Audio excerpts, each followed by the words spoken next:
In 1977, government engineers in Houston did something strange. They built 3 identical houses, left them completely empty, and spent 2 summers watching them heat up and cool down. In the first house, no mechanical system was fitted. The second used a central air conditioner drawing around 3,000 watts to chill the air. And in the third, a whole house fan was added, pulling 400 watts. After the 2 years, the study concluded that in temperatures under 82 degrees, the fan system was keeping the house just as comfortable as the air conditioner. And in the decades since then, whole house fans have been proven to cut summer cooling costs by anywhere from 50 to 90%, yet despite their stellar track record, fewer than 5% of American homes use them.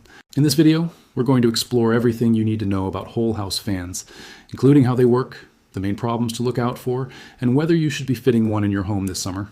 But before any of this makes sense, we need to look at where the heat in your house actually lives, because it isn't really in the air. Think about your bedroom on a hot night.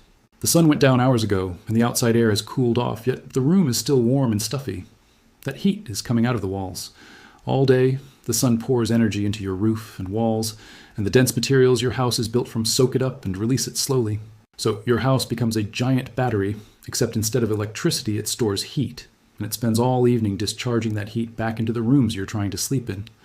Against this assault of unwanted heat gain, your air conditioner is fighting a losing battle, chilling the air in your house and blowing it back out in an endless cycle. But because air barely holds any heat, the moment the unit shuts off, the warm structure radiates heat back into that freshly cooled air, and the whole process starts again.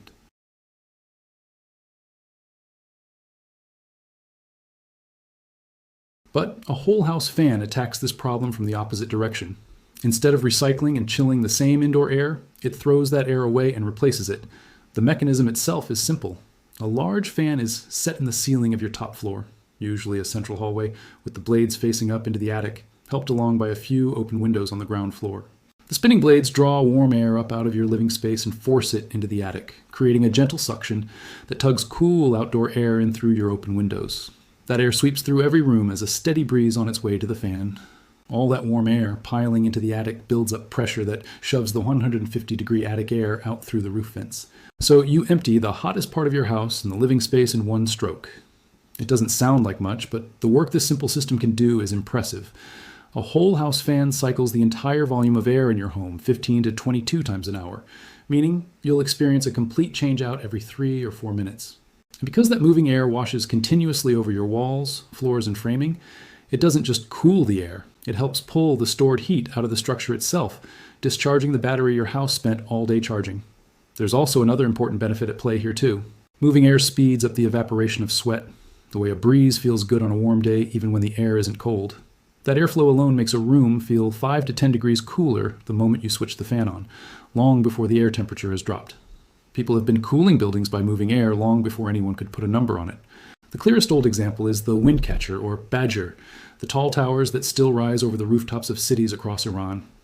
These adobe chimneys caught the high desert wind and funneled it down into the rooms below, dropping indoor temperatures. Your whole house fan runs on the same physics those builders were working with centuries ago, but the version most of us would recognize arrived with the electric motor. By the early 20th century, the powered whole house fan was the standard way American homes stayed cool, and through the 1950s and 60s, especially across the South, it was just how you got through summer. Then cheap central air conditioning arrived in the 1970s and pushed the fan aside. There was a real reason it lost. Beyond just being older, the early fans were brutally loud. A blade bolted straight to the ceiling joists made a racket people compared to a helicopter in the attic. And nobody wanted to run that through the long, quiet overnight hours the system actually needs.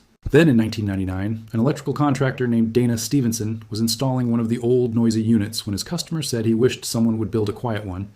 Stevenson went home to his garage and did exactly that.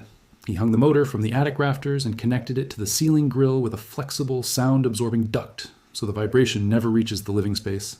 His company brought the first model to market in 2003 and patented the design in 2009, creating the template for nearly every good whole house fan sold today.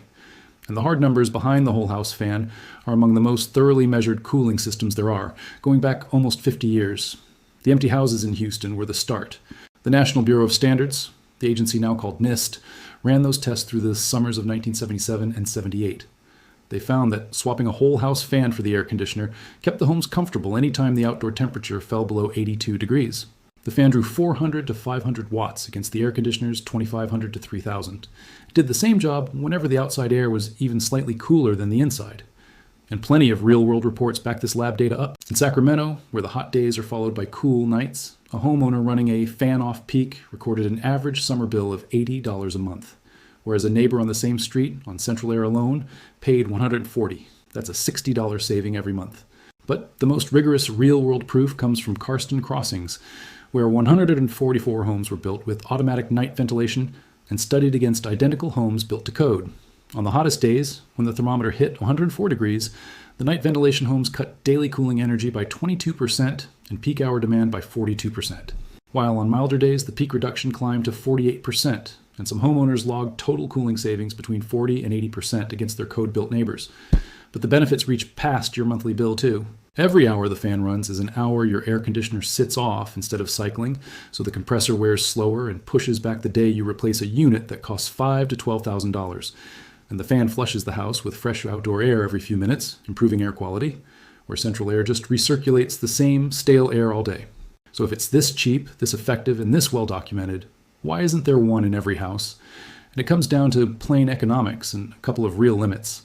The single biggest limiting factor is the climate. The fan cools by pulling in outdoor air, so it only helps when that air is cooler and drier than the air inside. It needs a real day-to-night swing, with the air dropping below about 67 degrees at night. That covers a huge slice of the country, from the dry southwest to the Pacific Northwest. But in a humid climate like the Gulf Coast or the Deep South, where the night barely cools and the air stays thick with moisture, the fan just drags damp air through your house. It can make things feel worse, and over time that moisture can swell wood and feed mold. Then, of course, a large portion of people simply don't know these exist, or confuse them with the small fan that only ventilates the attic, not the rooms you live in. Okay, so you know what it does and where it pays off. Now let's look at how you can put it to work. Start with the factor that will make or break an effective system, your climate. Before you spend $1, be sure your summer nights drop comfortably below your daytime indoor temperature, ideally under about 67 degrees, with air that isn't soaked in humidity. If your evenings stay hot and sticky, this isn't your system. For the hardware, you want a modern ducted fan, the kind that hangs the motor in the attic and pipes the air down through an insulated duct so it runs near silent. One of the most common brands is Quiet Cool. The fan runs roughly $450 to $1,500, with most homes landing around a couple thousand all in once installed, often with a reported payback period of 6 months to 2 years. If your ceiling has a clear bay between the joists with no wiring or pipes in the way, it's a real weekend job. A 14-inch cutout and a basic electrical connection. No joist cutting. If you'd be modifying trusses or running a new electrical circuit, it's always worth bringing in a qualified electrician and checking whether your local building department requires a permit. A little planning at this stage can save you expensive repairs or inspection issues later. It's also a good opportunity to verify that your electrical panel has enough capacity to handle the fan and that the wiring is properly protected. There's one technical detail that many homeowners completely overlook: your attic ventilation. A whole house fan doesn't magically make hot air disappear. It depends on the attic being able to exhaust that air just as quickly as the fan pushes it upward.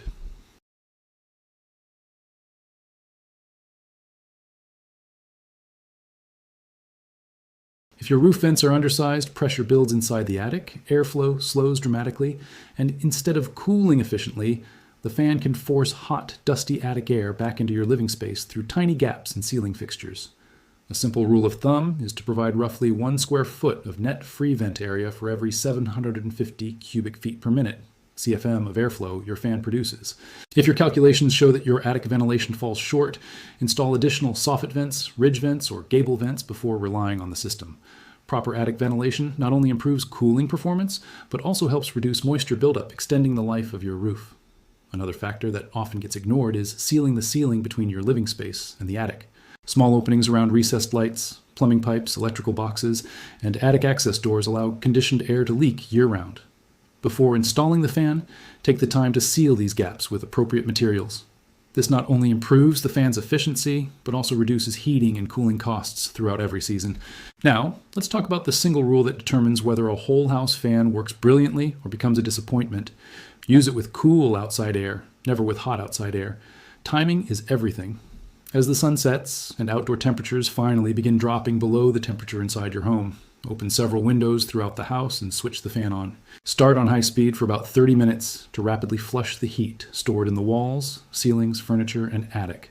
Once the bulk of that heat has been removed, switch the fan to a lower speed and let it run gently through the night while everyone sleeps.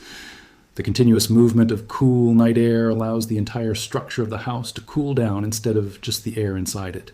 Then, early the next morning, before the sun has a chance to warm the outside air again, turn the fan off and close all the windows.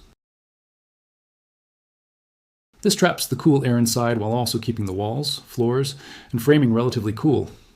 Instead of your air conditioner fighting hours of accumulated heat, your home naturally stays comfortable through much of the morning, and sometimes well into the afternoon before cooling is needed. Using the fan incorrectly has exactly the opposite effect. If you leave windows closed while the fan is running, the fan struggles to find replacement air and performance drops sharply. If you operate it during the hottest part of the afternoon, you're simply pulling hot outdoor air into the house, making everything warmer instead of cooler. Many people think the fan isn't effective when, in reality, it's simply being used at the wrong time of day. Window placement also matters more than most people realize. Rather than opening every window wide, try opening windows only in the rooms you want to cool most. This creates a stronger airflow through those spaces, giving bedrooms or living areas a refreshing breeze while reducing unnecessary airflow elsewhere. Experimenting with different window combinations can noticeably improve comfort. Noise is another concern people often mention. Older whole house fans earned a reputation for being loud because they used heavy steel blades and direct drive motors. Modern insulated models with larger, slower turning blades and flexible duct connections are dramatically quieter. Choosing the correct fan size and mounting it properly can make the difference between a gentle background hum and an annoying vibration throughout the house. Maintenance is surprisingly simple. Every few months, inspect the fan for dust buildup, tighten any loose mounting hardware, and lubricate bearings if the manufacturer recommends it. Keeping the blades clean helps maintain airflow and reduces unnecessary motor strain. While you're in the attic, it's also worth checking that insulation hasn't shifted and blocked any vents. There's also an important safety consideration every homeowner should remember.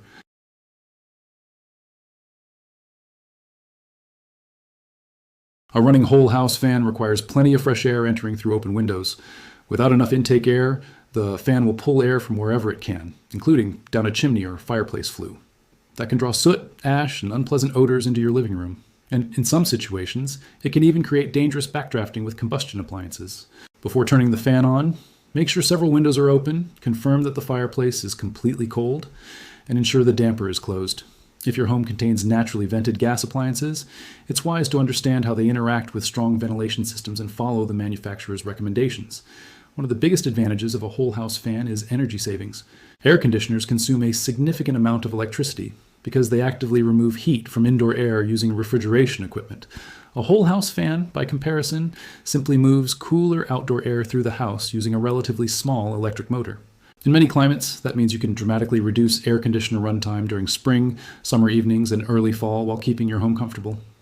Beyond saving money, many people simply enjoy the feeling of fresh outdoor air flowing through the house. Instead of constantly recirculating indoor air, the fan replaces stale air with clean evening air, helping remove cooking odors, humidity, and lingering indoor pollutants. The house often feels fresher by morning than it would after running air conditioning all night. The whole house fan is a remarkably simple solution that's been around for more than a century, yet it's still one of the smartest ways to cool a home naturally. The heat making your house uncomfortable isn't just floating around in the air. It has been absorbed by the drywall, wood framing, furniture, flooring, and everything else inside the structure.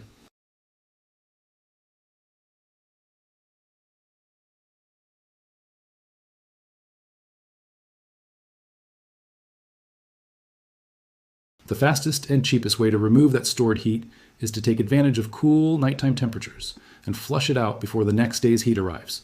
It's not a replacement for air conditioning in every climate, but when used correctly, it can reduce electricity bills, improve indoor comfort, and make your home feel noticeably cooler using only a fraction of the energy. If you found this useful and want more practical, low-cost ways to improve your home, lower your utility bills, and understand how your house really works, be sure to subscribe so you don't miss the next video. And if you were surprised that simply moving air can sometimes outperform expensive cooling equipment, just wait until you see what happens when you send fresh air through a simple pipe buried 4 feet beneath your yard. That forgotten technique uses the stable temperature of the earth itself to naturally cool incoming air, and it may completely change the way you think about summer comfort. That's coming up next.